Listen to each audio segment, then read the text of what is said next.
ఏరా అమ్మా, ఎందుకమ్మా పని మనిషితో పని చేస్తావు నువ్వు? పని మనిషిని పెట్టింది పని చేయించుకోవడం కోసమే కదరా. పొద్దున్నే ఫోన్ చేసి పని మనిషి గురించి మాట్లాడుతున్నావు. అయినా ఇలా చూడు, మనకంటే తక్కువ వాళ్ళని ట్రీట్ చేసే విధానం బట్టే మన స్వభావం ఆధారపడి ఉంటుంది. అదే నేను నమ్ముతాను, అదే నా ఫిలాసఫీ.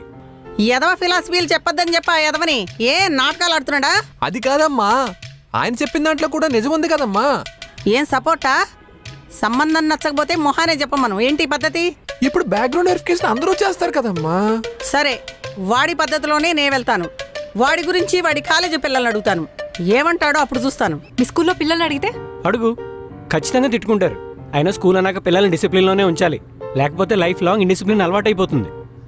ఒకప్పుడు నన్ను తిట్టుకున్న వాళ్ళే తర్వాత లైఫ్లో సక్సెస్ అయ్యి నన్ను పొగిడారు కూడా.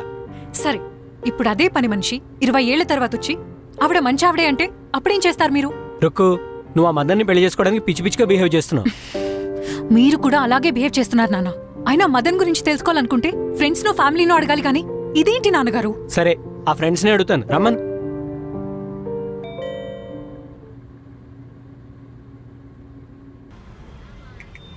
ఎవరండి? క్యూపిడో ది బైక్ రైడర్. నువ్వేమైనా బుక్ చేసావమ్మా? లేదు నాన్నగారు. ఎవరొచ్చారు? లేదు, నేనే వచ్చాను. ఇతను ఎందుకు వచ్చాడు? అలా ఎలా వచ్చేస్తారు సార్? నా పేరు మునుస్వామి, మదన్ ఫ్రెండ్ని. మీతో కాసేపు మాట్లాడాలి. ఇలా ఫోన్లో ఎంక్వైరీలు, పని మనుషులతో మాట్లాడడం ఏంటి సార్? నేను మదన్ ఫ్రెండ్ని, నన్ను అడిగండి చెప్తాను. సరే సార్, మిమ్మల్ని అడుగుతాను. సారా? అది గుర్తొచ్చింది. మీరు మగాలని సారని, ఆడాలని మేడం అంటారని మదన్ నాతో చెప్పాడు. అవును సార్, నేను అందరికీ రెస్పెక్ట్ ఇచ్చి మాట్లాడతాను. మంచిదే.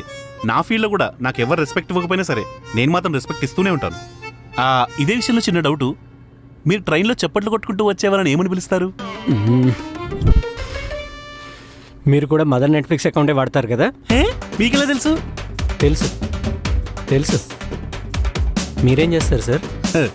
ఫుల్ టైం బైక్ రైడర్ని. ఓ, మీరు ఫుల్ టైం బైక్ రైడరా? మా కాలేజ్ స్టూడెంట్స్ కూడా కొంతమంది ఇదే పని చేస్తారండి.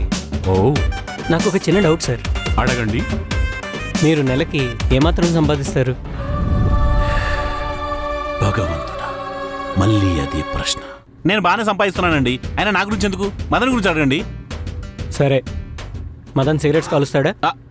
కాల్చడండి. మందు తాగుతాడా? పరిచయం అయింది అక్కడ కదా. తాగడండి. మదన్ ఏజ్ ఎంత? నేను బుక్ అయ్యేలోపు రైడ్ బుక్ అయితే బాగుండు.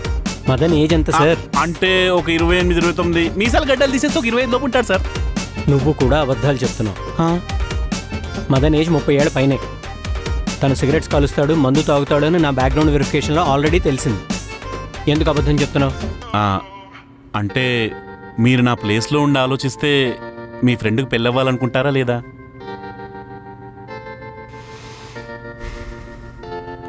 సరే, నువ్వు నా ప్లేస్లో ఉండి ఆలోచించు. నీకే కనుక ఒక కూతురుంటే మదన్ లాంటి వాడికి ఇచ్చి పెళ్లి చేస్తావా?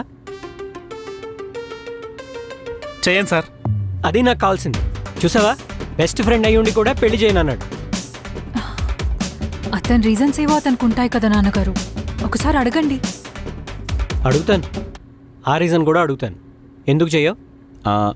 అంటే నాకు ఇప్పుడు పిల్లలు లేరు. ఒకవేళ అమ్మాయి పుడితే మదన్కి తనకి ఏజ్ గ్యాప్ ఎక్కువ ఉంటుంది కండి.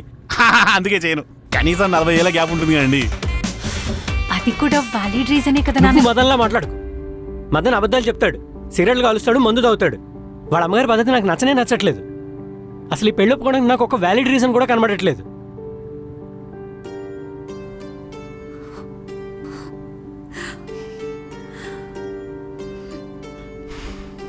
సరే, నువ్వు బాధపడకు. ఇలాంటి రీజన్స్ కూడా ఎలా ఒప్పుకోమంటావమ్మా? సార్, బ్యాక్గ్రౌండ్ వెరిఫికేషన్ అంటే ఆఫీస్లో కూడా చేస్తారు కదండి. ఒకసారి అక్కడ కూడా చేయండి, తర్వాత డిసిషన్ తీసుకోండి. సరే, అది కూడా చేస్తాను. అప్పుడైనా నువ్వు నా మాట వింటావేమో చూస్తాను. చూడు రుక్కు, మదన్ తప్పని ప్రూవ్ చేయడం నా ఉద్దేశం కాదు. నువ్వు హ్యాపీగా ఉండాలి. నువ్వు హ్యాపీగా ఉంటేనే నేను హ్యాపీగా ఉంటాను. నువ్వు బాధపడితే నేను ఇంకా బాధపడతాను. ఇది మాత్రం గుర్తుపెట్టుకో.